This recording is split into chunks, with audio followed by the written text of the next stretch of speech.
এজন্য রব্বুল আলামিন বলেন, ইয়া আইয়ুহাল্লাযীনা আমানু লা তাদখুলু বুয়ুতান গায়রা বুয়ুতিকুম হাত্তা তাস্তানিসু ওয়া তুসাল্লিমু আলা আহলিহা যালিকুম খায়রুল লাকুম লাআল্লাকুম তাযাক্কারুন। সুবহানাল্লাহ পড়েন।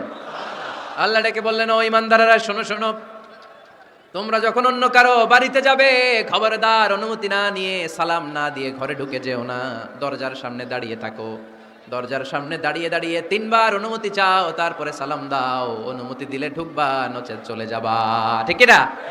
এই আইনটা কার? ফেনীবাসী কি আইনটা মনে রাখতে পারবে? কারো বাসায় যাওয়ার আগে অ্যাপয়েন্টমেন্ট নিয়ে যাব, আর যে হুট করে দরজার ভিতরে ঢুকে যাব না, অপেক্ষা করব। You have to wait. তিনি আসতে বললে এরপরে ঢুকবো, মনে থাকবে?